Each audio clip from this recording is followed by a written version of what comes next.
Bien, on va donc attaquer le pavé comptabilité finance. Constitution d'une provision pour risque.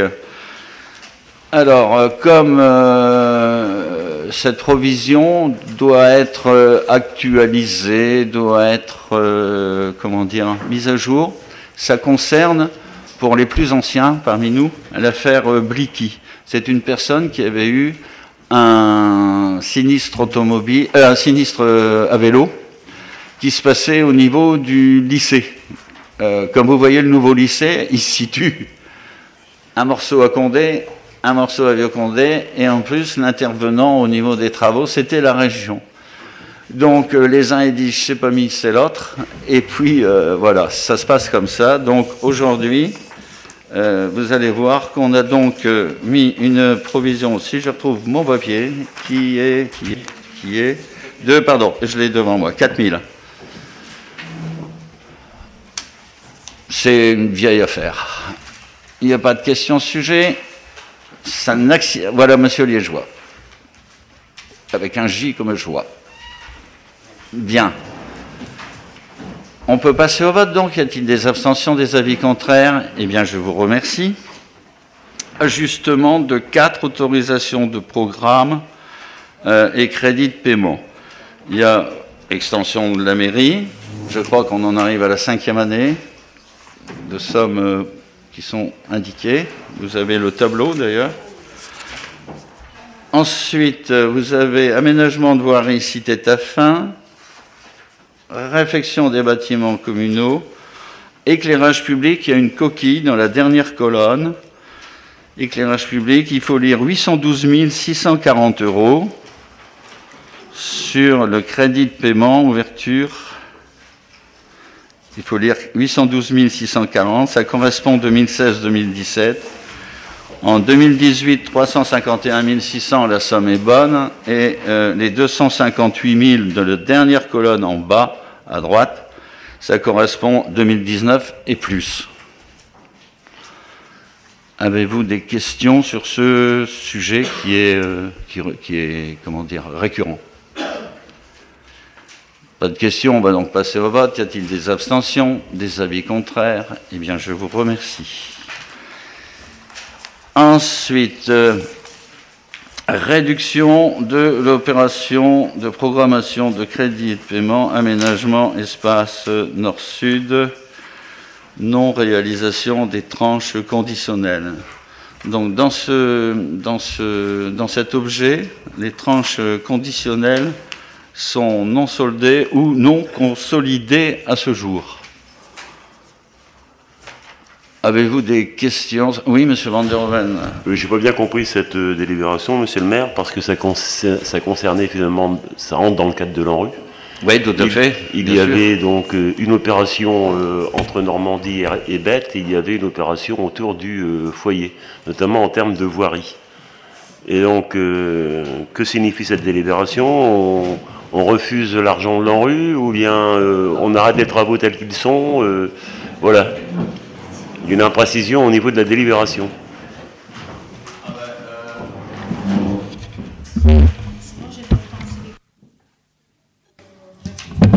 Alors, deux choses. Il y a les tranches conditionnelles non consolidées, le lot 1 FH pour 185 400, j'arrondis. Bouygues au lot 2 pour 51 600 et ID Verdé pour 27 000 €. Je vais répondre.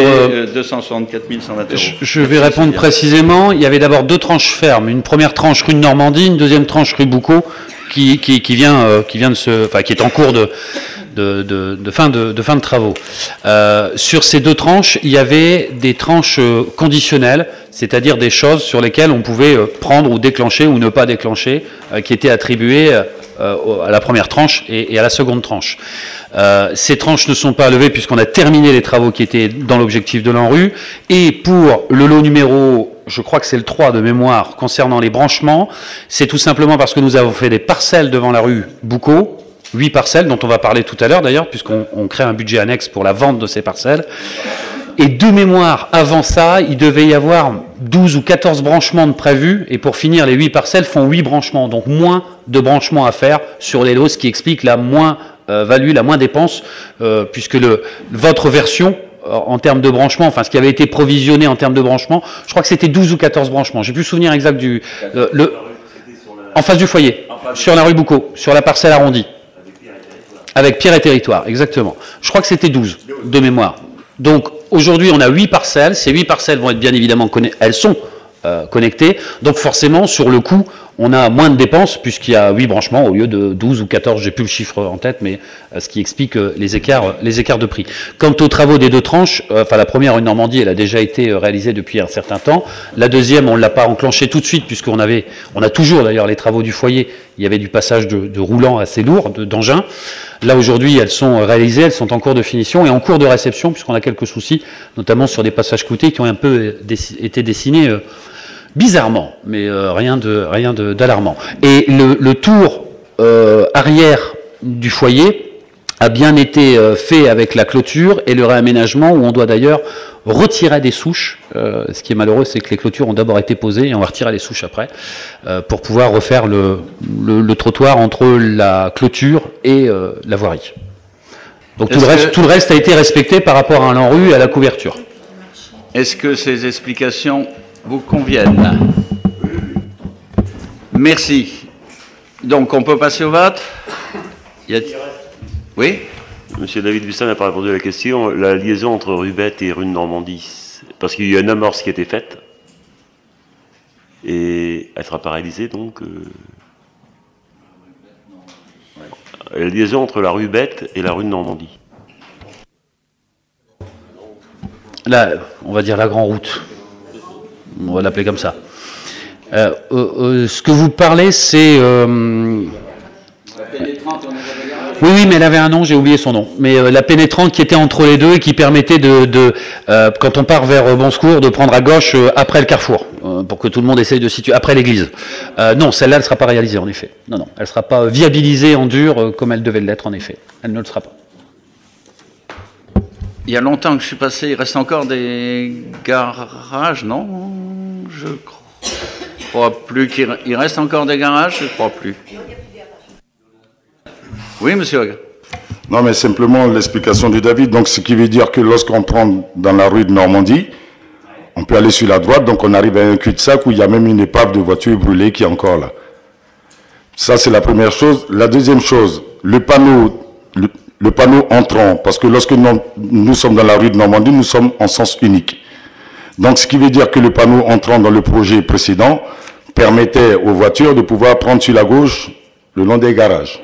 Donc de pouvoir prendre sur la gauche. Ce qui veut dire que le panneau qui a été posé au carrefour de la rue de Normandie et de la rue d'Anjou est un panneau qui dit danger école. Du moment que vous arrêtez les travaux là, donc il faut revoir aussi le sens de circulation de la rue de Normandie. Alors c'est en effet un des sujets, d'ailleurs quand on arrive au bout de la rue de Normandie aussi, à son entrée et à sa sortie, on a aussi un sujet là en termes de circulation puisqu'il y a, je vais dire, un danger, il y a une logique qui n'est pas respectée, donc le plan de circulation sera forcément revu parce qu'on arrive sur la petite placette et il y a une incompréhension quand on arrive là et qu'on s'arrête. Donc oui, ça sera forcément revu. Une dernière chose, tant qu'on est sur ce secteur-là, on a aussi, c'est complémentaire parce que ça va toucher de la voirie, la fin de la rue Boucau et l'arrière des 7 parcelles qui ont été connectées, un projet de programmation avec une viabilisation aussi de cette voirie restante, qui est toujours dans l'état à l'époque où il y avait les immeubles collectifs. Ça aussi, c'est en cours de discussion. Ça reviendra au conseil municipal pour finir la boucle complète. Bien, donc en ce qui concerne l'épave de la voiture, c'est parce qu'il y a une instruction de police dessus. Voilà. Et bien sûr, le sens de circulation sera fait avec, la police municipale. Bien, ici, il n'y a plus d'autres questions. On peut donc passer au vote. Y a-t-il des abstentions, des avis contraires? Eh bien, je vous remercie. Ensuite, on en est donc à l'ajustement d'autorisation de programme pour le PNRQAD, pour l'îlot Gambetta. Là, c'est pareil, c'est Un crédit de paiement, déjà 173 000. Le crédit de paiement 2017, 130 410, c'est un paiement certain, en bas de la page 5. Par contre, pour 2018, il y a lieu de lire, peut-être pas 2018, c'est 2018 ou plus, mais de toute façon, c'est à la fin des travaux, pour le solde de tout compte, de 134 410 €.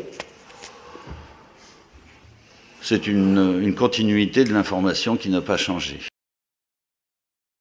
Ce qu'on demande simplement, c'est une ouverture de programme, de façon à bénéficier, sauf erreur de ma part, de la DETR. Et puis, je vais rencontrer monsieur le sous-préfet très bientôt, je ne sais plus la date, mais très bientôt. Sur la dernière page de la page 6, vous voyez que le montant global est de 3 700 000 € TTC. Il y a donc des crédits de paiement qui sont inscrits pour 2017. Effectivement, là, c'est le chausse-pied, c'est le démarrage. Ce sont des frais pour l'AMO, pour 120 000 €. Ensuite, des crédits de paiement sur 2018, 600 000, 2019, 1,6 million, et enfin, crédit de paiement 2020, 1 380 000. Ces sommes-là sont des sommes qui seront à ajuster au fur et à mesure de l'avancement des travaux, bien évidemment. C'est une projection, mais on sera obligé d'y revenir à plusieurs reprises au fur et à mesure de l'avancement des travaux. Avez-vous des questions sur ce sujet? Oui. Oui, monsieur le maire, lors de précédentes réunions, j'avais cru comprendre que finalement le choix serait fait dans la concertation la plus étroite. Hein. Ça avait été défendu d'ailleurs fortement par une concertation peut pas être étroite. Monsieur David Bustin. Et alors, ce que j'arrive pas à comprendre, c'est donc on ne connaît pas finalement le devenir de cette concertation, et on parle tout de suite de déconstruction, reconstruction. Pour moi, déconstruction, c'est donc démolition, et reconstruction. Ouais. Alors qu'on aurait pu mettre réhabilitation, parce qu'il y a un bâtiment ancien qui fait partie du patrimoine de Vieux-Condé. Certes, je considère que l'école maternelle est certainement à démolir, parce que c'est des écoles qui ont été faites en même temps que l'école du centre, donc elles méritent effectivement une démolition puis une reconstruction de l'école maternelle. Par contre, en ce qui concerne l'école primaire, c'est un bâtiment patrimonial.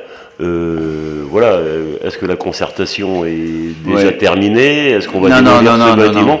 Donc, ce sera donc de la réhabilitation. Voilà. On a réfléchi. Et dernier point, monsieur le maire, pourquoi 3,7 millions, pourquoi pas 4 millions, pourquoi pas 2,5 millions? C'est pour ça qu'on a mis 3,7 millions. Ah ouais, d'accord. Pourquoi pas?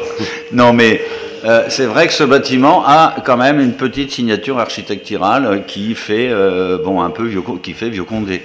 Donc, les consultations ont continué.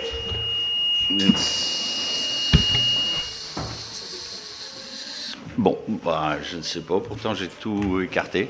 C'est le mien, de toute façon, c'est sûr, c'est bon. Donc, je vais passer la parole à monsieur David Bustin pour la continuité des différentes réunions qui a eu lieu.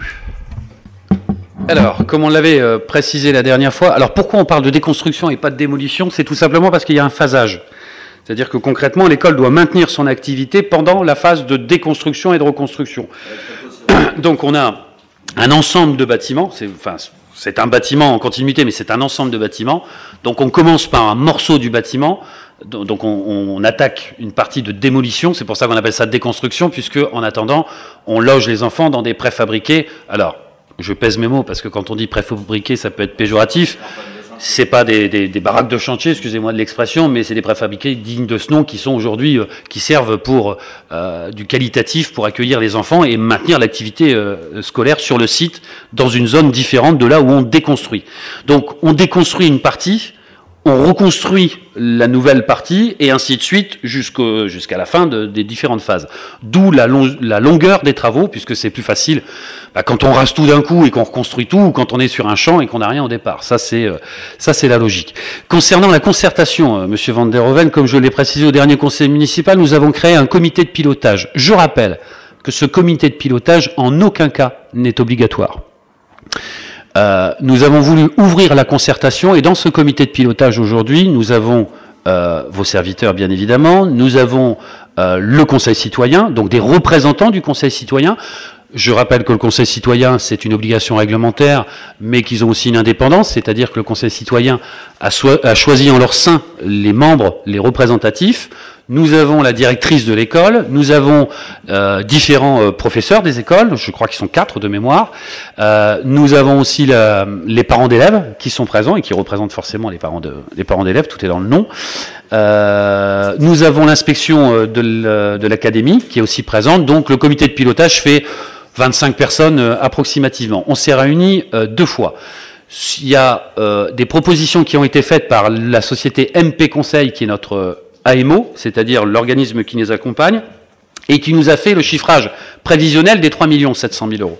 C'est-à-dire que, bien sûr, on a fait appel à ce qu'on appelle un économiste de la construction qui nous a fait une évaluation par rapport aux déterminations de nos besoins.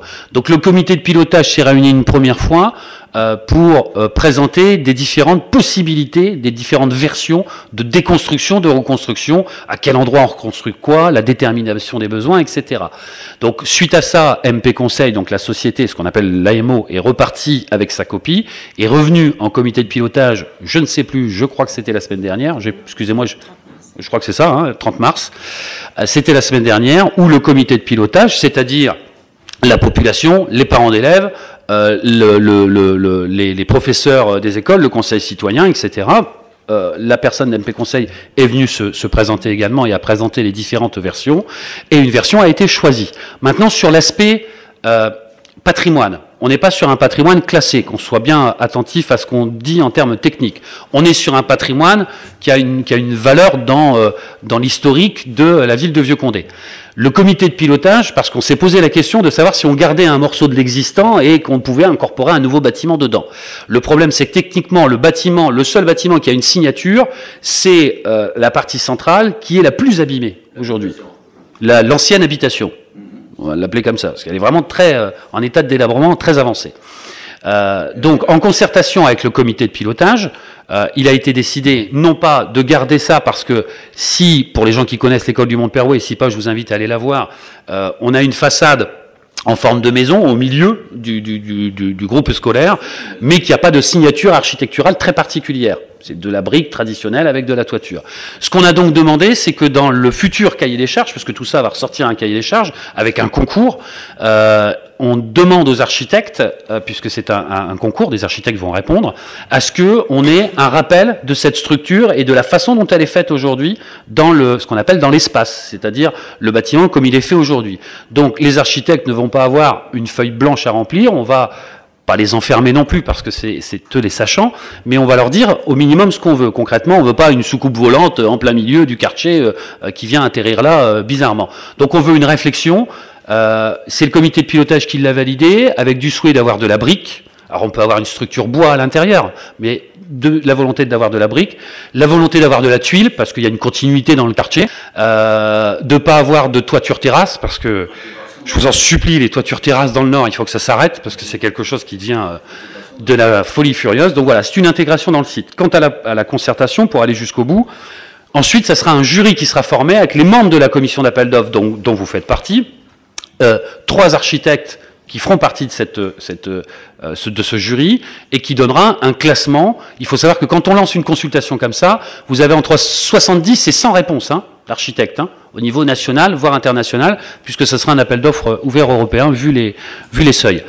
Ça veut dire que le jury, donc c'est la commission d'appel d'offres et les membres désignés des architectes, qui désignera ensuite 2 ou 3, on est en pleine discussion là-dessus, 2 ou 3 prétendants, et ensuite ça reviendra au comité de pilotage qui donnera son avis. C'était exactement ce qu'on voulait, c'est-à-dire que le choix soit fait par la représentativité des gens, c'est-à-dire les habitants, ceux qui l'utilisent, les gens du quartier, voilà, avec une participation citoyenne au maximum. Donc les 3,7 millions, ça sera peut-être 2,8 millions, ça sera peut-être, j'espère, ça sera peut-être 4 millions, je sais pas. Aujourd'hui, on est sur l'avant-projet, c'est pour ça qu'on appelle ça l'AP, qui est fixé à 3 700 000 euros. Dans ces 3 700 000 euros, il y a le FSIC, le fonds de soutien aux collectivités, mais c'est la part due à l'agglo.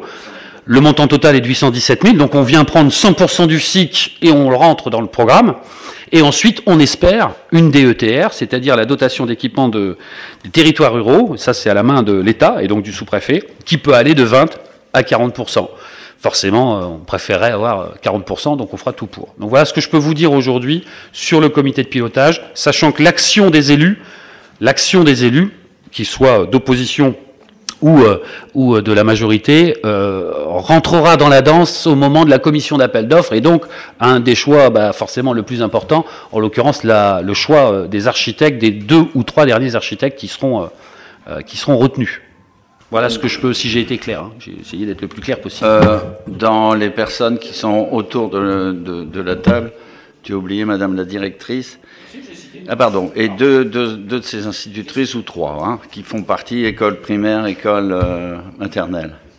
Bien, avez-vous d'autres, Monsieur Mixte? Juste une remarque. Dans un journal qui est un hebdomadaire, on a pu lire un article où vous parliez des travaux dans les futurs bâtiments, et vous avez donc utilisé le mot de péril.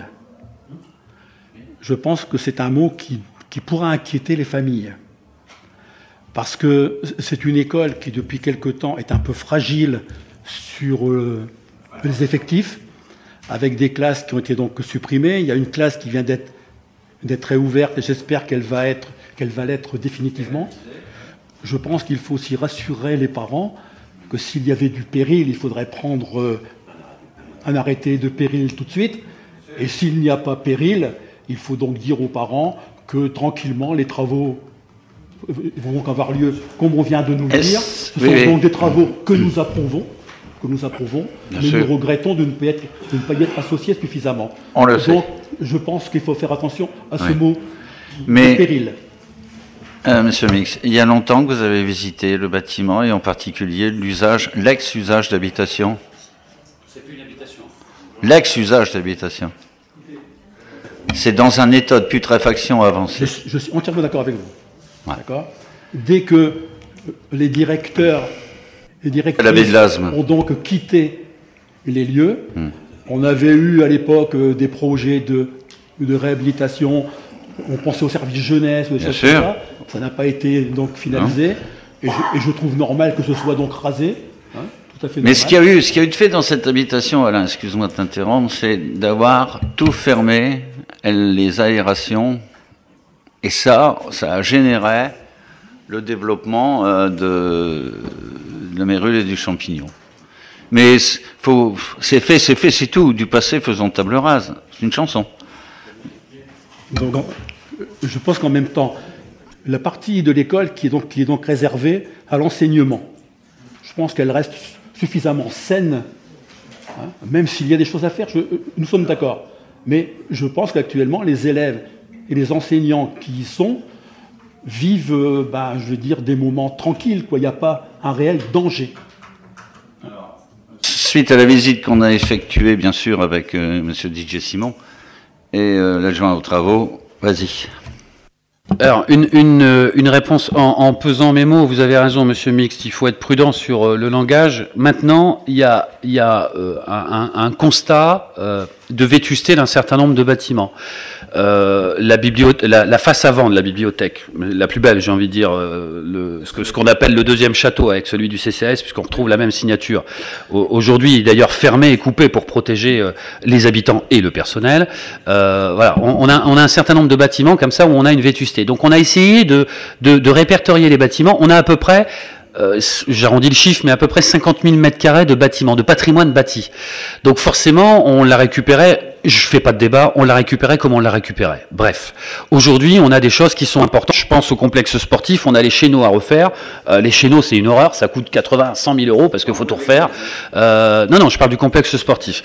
Ensuite, sur l'école du Mont-de-Perouet, lorsqu'on a classé les bâtiments en se disant, voilà, quelle est la priorité entre l'état général du bâtiment et son besoin en termes d'utilité publique. Et forcément, la première notion, c'était les écoles. Donc, on a d'abord regardé les écoles. Et parmi les écoles, celle qu'on considère la plus prioritaire, c'est celle du Mont-de-Perouet. On a fait... Pardon ? Non, les autres... Non. École du centre... Mais non, mais attendez, on va pas rentrer dans le débat. Je crois que je vais organiser un bus pour refaire une visite de risque. Hein. Sans faire c'est un constat et je suis sûr que vous le partagez avec nous. C'est la priorité et le bien-être de nos enfants dans les activités. Je pense à l'école Carnot où le préfabriqué va arriver pour ces fameuses toilettes. Vous vous rappelez, on a eu des soucis de santé avec les enfants, donc on va fermer les toilettes et il y a un préfabriqué qui va être là avec des toilettes aux normes parce que en plus il y a les nouvelles normes qui sont là. Donc voilà, on a vraiment ça. On a un diagnostic technique amiante aussi, qui nous empêche de faire un trou dans le mur pour mettre un tableau, alors qui ne nous empêche pas d'exercer l'activité, mais ça veut dire qu'on ne peut plus rien faire. Donc voilà, cette volonté, c'est d'avoir classé les bâtiments par leur état général, mais aussi par la priorité du service rendu. Et forcément, une école est une des priorités. Voilà. Donc c'est un constat qui a été fait, mais je vous rejoins, Monsieur Mixte, ce qui est peut-être malheureux, mais voilà, après les budgets sont ce qu'ils sont, on peut plus faire ce qu'on pouvait faire avant. Donc on essaye d'aller d'abord à la chasse aux subventions et d'avoir une concertation la plus large possible. Y a-t-il, Monsieur Mixte? Oui, juste un mot bref. Je sais que dans l'histoire de Vieux-Condé, les écoles se sont faites en 2 temps. Il y a donc ce qu'on va appeler les vieilles écoles, Marcel Caby, etc. Et puis il y a eu un moment un afflux de population qui est arrivé, par exemple, avec les mineurs du Pas-de-Calais, d'accord ? Nous, là, oui, et donc les mairies ont dû faire à la hâte des nouvelles écoles, Joliot-Curie, Carnot, etc. Et à l'époque, il y avait ici... On a connu les Paillerons aussi. Il y avait aussi un célèbre duo avec un secrétaire général de mairie et un architecte, dont je tirais les noms. Un homme qui vivait au foyer. Hein. Avec un seul but, le moins 10 ans. C'était toujours le moins 10 ans. Et je pense qu'on a peut-être construit des écoles à l'époque qui n'avaient pas eu la qualité qu'on pourrait attendre aujourd'hui. Merci Alain. On a aussi, dernièrement, j'ai fait le tour des établissements scolaires et j'ai aussi une inquiétude. J'ai demandé qu'on mette un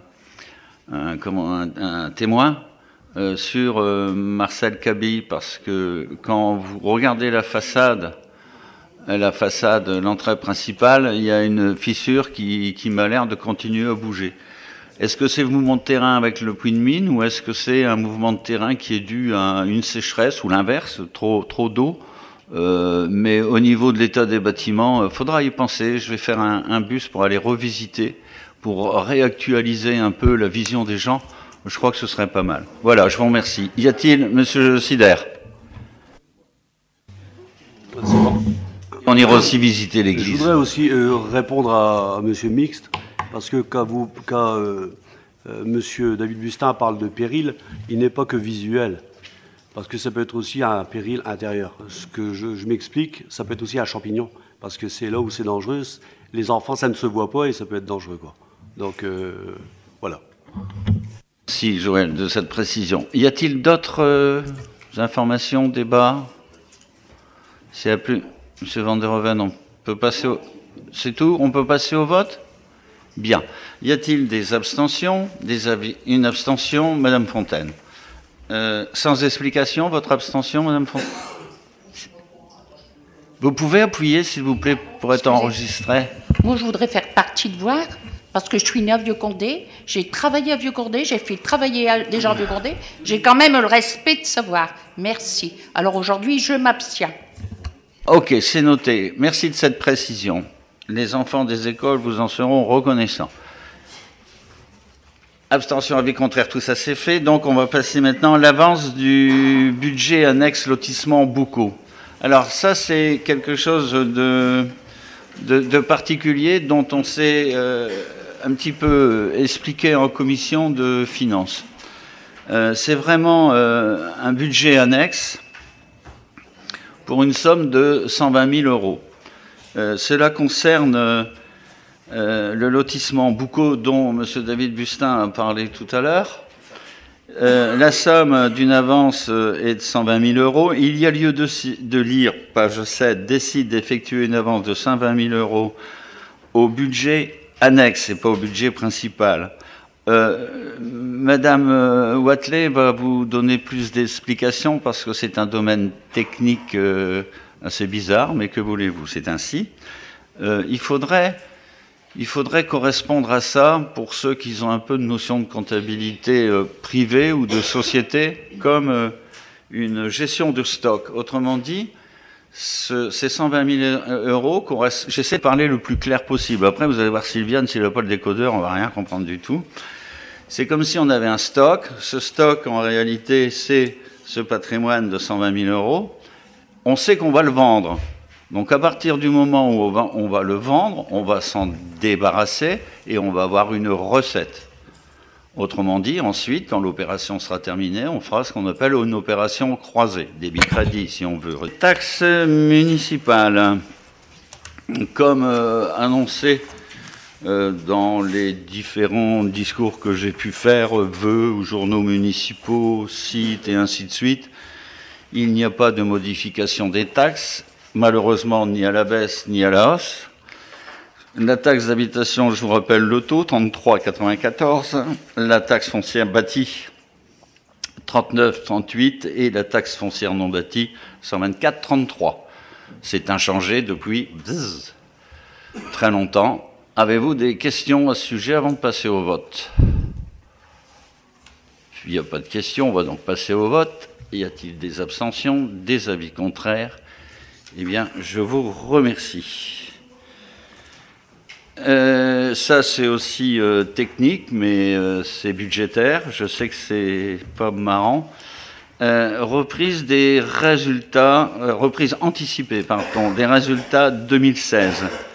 Vous avez les sommes qui vous sont indiquées. Excédent de fonctionnement, j'arrondis, 1,9 million. Déficit d'investissement, 650 000. Report de dépenses, 1,130 000. Report des recettes, 1,40 million. Et prévision d'affectation au compte 1068, 724 035,97 €. Avez-vous des questions sur ce dédale financier? Sinon, Madame Wathelet est à votre disposition avec son décodeur. Avant de passer à ça, je vais demander que vous puissiez regarder dans votre budget, pages 131 et 132 du budget, les subventions aux associations.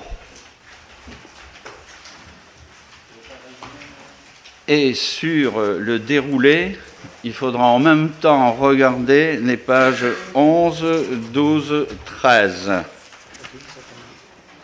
Les subventions aux associations, elles sont quasiment identiques à celles qui ont été attribuées l'année passée.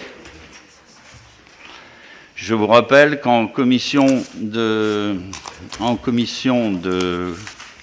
finances, je me suis permis de faire la lecture de la lettre de l'OMS qui dit ceci. Cher Monsieur le maire et membres du conseil municipal, après avoir consulté les dossiers de demande de subvention des associations sportives de la ville de Vieux-Condé, et d'avoir fait part à une partie des membres du bureau de l'OMS, nous faisons part de plusieurs points pour l'attribution de subventions 2017. Nous sommes d'accord avec la politique de la ville sur, premièrement, maintenir le montant des subventions de l'année dernière pour tout le monde, chose qui est faite.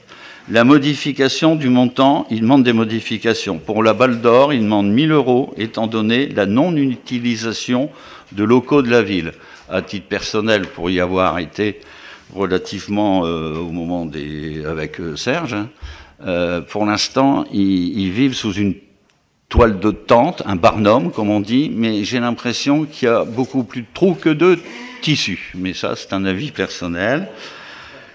Troisièmement, modification pour mettre plus de 1 500 € et moins de 1 500 € pour les deux associations cyclistes. Je m'en suis expliqué en commission de finances. Je ne souhaite pas aujourd'hui, si vous le permettez, de m'étaler sur le problème, parce que c'est un problème qui touche des personnes et qui touche aussi je vais dire, des affaires financières qui va m'obliger à rentrer un peu plus dans la gestion d'une association, ce qui est rarement le cas, mais là, j'en suis obligé. Si vous me posez des questions, je ferai les réponses, mais ça m'embête. Quatrièmement, concernant les nouvelles associations, nous restons sur le principe traditionnel d'une première subvention de 220 €. L'OMS fait une proposition de revalorisation pour deux associations sportives de la ville. pour l'ALC Vieux-Condé, Ambroise, comme tout le monde dit encore, et pour toujours, je crois, demande de plus de 500 € car cette association a enregistré une augmentation importante de licenciés et plus de 70 nouveaux cette année, ce qui a entraîné un recrutement de 2 entraîneurs fédéraux qui évidemment, engendre des frais supplémentaires. De plus, pour la ville de Vieux-Condé, au vu du nombre de compétitions et de résultats entrepris hors de notre ville, qui portent le nom de Vieux-Condé au niveau départemental, régional, mais même interrégional, voilà pourquoi nous aimerions une valorisation du club. Deuxièmement, pour le dojo de Vieux-Condé, dont les charges patronales importantes deviennent problématiques pour la gestion. De plus, comme pour la LCV, les athlètes du dojo portent haut les couleurs de la ville, outre Quiévrain. Je reste à votre disposition. Alors, sur ces 2 derniers sujets, si vous permettez.